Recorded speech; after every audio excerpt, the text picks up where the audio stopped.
G'day there as well. Oh, I got my light pipe. I got my light pipe.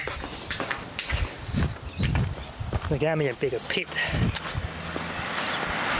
They gave me a bigger pit. Let's have a look. In here is a bit of fibre optics. Give you a quick look in here. Oh, look at that. Precious light pipe. There we are. Prismian cable. I got the light pipe right there. So they had a single, but they're putting a double one here because it goes up the street and it goes here to my house. I wonder if that's where the main termination joint's going to be. It's going to be awesome. Decided to give this Junko another go on the CTEC. A regular old linear charge has been on it for the last couple of days. Hasn't done much, but it's starting to somewhat hold a charge now. Some of those cells are a bit warm, which is not good, but anyway. Over 100 cold cranking amps. Would you look at that? 36.2 milliohms. Over 100 cold cranking amps in it now. Couldn't get much out of it before. The CTEC's doing something. Before it was giving me a red light. Now it's not doing that now. Just want to keep rotating the put it on here, then back in the CTEC overnight, and it seems to be working. Let's get it holds over 200 cold cranking amps now. How good's that? I won't bother setting the 720, but I just leave it on the 500 by default. I just want to know how much out of 720 it's got. It's gone down. The milliohms resistance has gone down, which is a damn good thing. This one here, well, it has been pretty hardly abused, this battery, so I'm not going to get much out of this one. But I'll keep changing it over, put it on this one here. If this one here just doesn't want to go after a while, then I'll just give up on it altogether. Yeah, over 100 cold cranking amp. It's not a bad effort for a battery that's been sitting dead for bloody 2 years.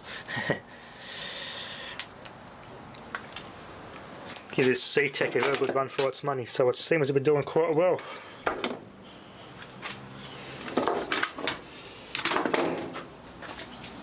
I've got my other scooter battery there on the solar panels. I couldn't get it over 60 cold cranking amps. Now it's about 85 cold cranking amps it holds. It's not too much power, but it's just enough to hold that battery up and repair it. Good old sun. It's working well on that little battery. I've also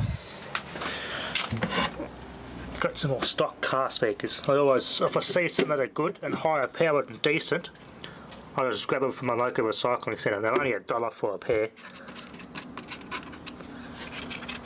There's some interesting ones. I find a lot of some styles of stock car speakers I find quite interesting. Especially some of the better ones, they can actually sound pretty good.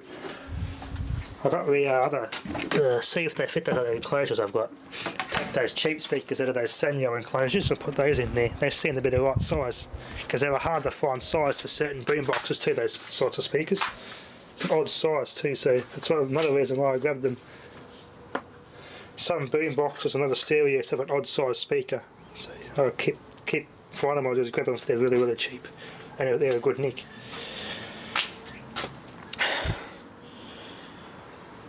I've still been flat out lately, so I haven't had much time behind here at all, so bugger all time here.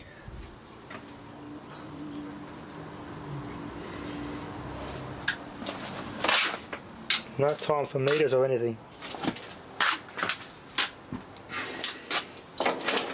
There we go, I got a red light. Yeah, I think this one's going to be bad. Yeah, I got a red light. I think this one's going to be bad. Maybe it has really dropped the cell unrecoverably after all. Let's just try it again.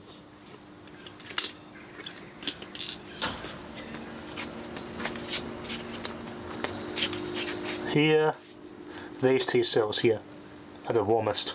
So I'd possibly say those plates in these two cells are probably completely disintegrated to the point of virtually shorting out against each other. explains why it can't get it to charge properly.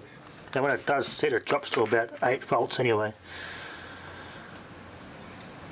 But the point is to see just how good this C-Tech actually is. Can it, if it's not too far gone, can it get this thing fixed or not? That's my main experiment here.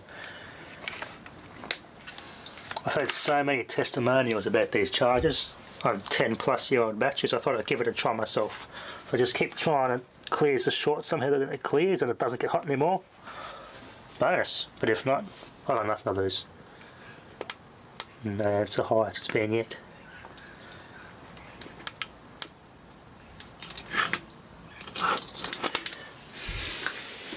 Anyway, okay, well, I've got my little project on the way. I thought I'd grab it before the bloody price goes up, thanks to the GST imports they're going to put on the overseas purchases of bastards. So, let's play the speakers. Center tap to one of the wires is 30 volts at 4 amp. This other wire here, between these two, is 60 volts at 2 amp. I got me one of those little Roy thing, bloody laptop power supply, benchtop power supply kits. Dave Jones and EE Vlog did a very good review of one of those, and I got the biggest one that they have, which is the next bigger one of what Dave Jones showed there. All you need is a good transformer, a bridge rectifier and a filter capacitor, which I've got. So this is a perfect application for this transformer. The one I've got in particular is rated up to 60 volts at 20 amps, which is a nice beefer unit. I've got plenty of headroom should I need to find any more transformers up to suit it. But for this particular transformer, a 30 volts at 2 amps will, should I say 4 amps, I think it is. I think it'd be 4 amps. I gotta recheck. I'll do a quick short circuit test later on. We'll see what this is capable of. We'll work it out then. But this will be perfect for that power supply because I can adjust the currents and the voltage limits and everything. It's fully programmable. It's a very nice little bit of kit. You can, it's got a nice little colourful display. It shows your wattage, your current and your voltage on the screen. And it's got like what looks like a BIOS of a computer motherboard. It even uses the same fonts and the colour scheme and everything. It's really cool. But you can go in the menus and set your, do all sorts of things. You can set the LCD brightness, set your current limits, set your voltage limits. So if you're going to power something sensitive with it, set your limits so you can't adjust it and blow something up. It's got all those sort of safety features on it. So this transformer will be absolutely ideal for that. It's got the volts of the amps I need that many other cheap benchtop power supplies you can buy, even a J car, have. So perfect. So this is for that project. Let's see if I can blow the speaker.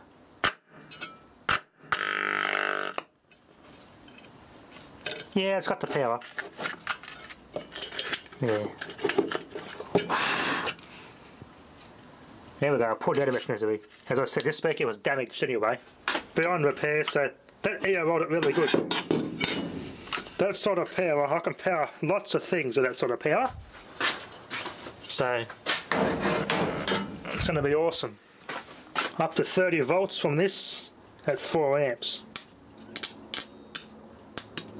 Yeah, there's a bit of current there, see? So that would be bloody ideal. I got this, I think I did a video on it before, but I had it in storage from one of my other meter scores I got ages ago. Not sure what it's off, but it's definitely out of some sort of control board, a switchboard. It must have been a transformer to power something or other, either for relay or contactor coils or something. But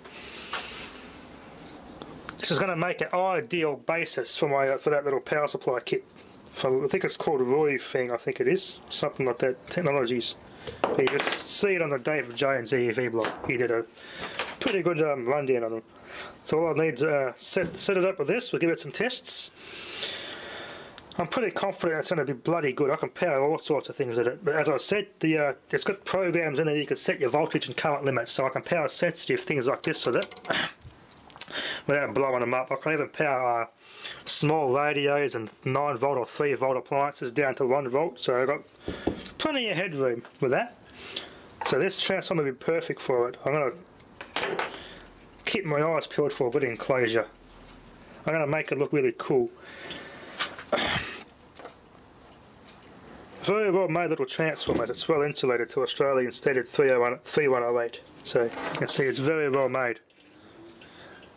It's got a thermal fuse in there, but I'm gonna.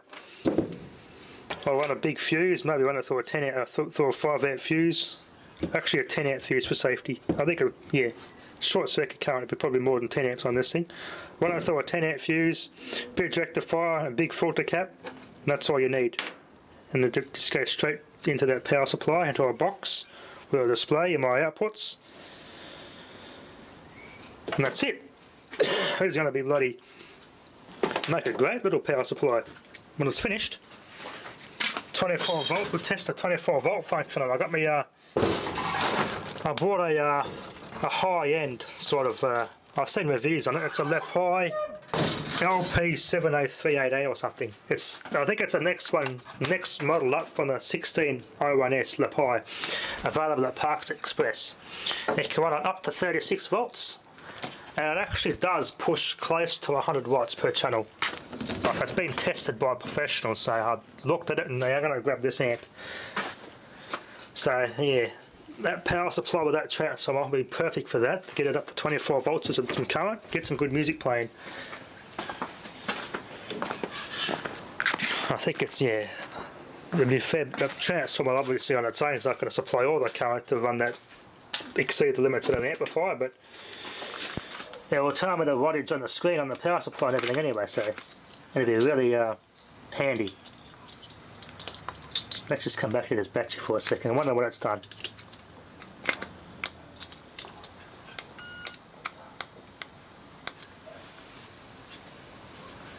I hear it gassing. These two cells here, yeah, are pretty bad actually. They're pretty warm. Well, it was about 128, now it's gone down. Yeah, I don't think it's revolvable. But as I said, I have looked at all sorts of testimonies of these chargers doing batteries 10 plus years old, and people swear by them, so I'm going to try for myself. End of the day, I've got nothing to lose.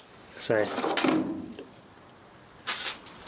anyway, that'll be enough for now. Thanks for watching.